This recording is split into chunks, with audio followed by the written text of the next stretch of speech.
صفات سلبیہ میں سے نویں صفت کہ جس سے اللہ سبحانہ و تعالیٰ منزہ ہے اور پاک اور پاکیزہ ہے وہ یہ کہ اللہ سبحانہ و تعالیٰ محتاج نہیں۔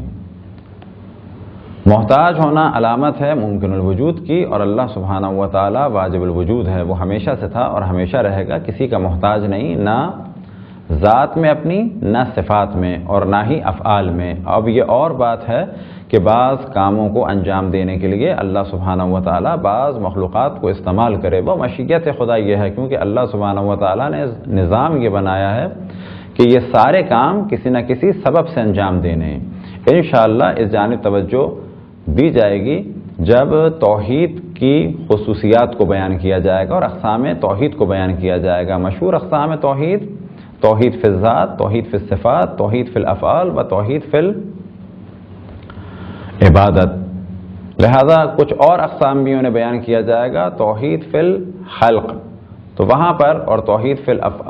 خلق میں اس چیز کو بیان کیا جائے گا کہ خداوند تبارک و تعالیٰ قادر ہے بعض چیزوں کو مستقل خلق فرمائے، لیکن اس کے باوجود اللہ سبحانہ و تعالیٰ ان چیزوں کو اس مرحلے تک پہنچنے کے لیے بعض دیگر چیزوں کو استعمال فرماتا ہے۔ مثال کے طور پہ انسان کو اللہ سبحانہ و تعالیٰ مستقل خلق فرما سکتا تھا کن فیکن کہہ کے، لیکن اللہ سبحانہ و تعالیٰ نے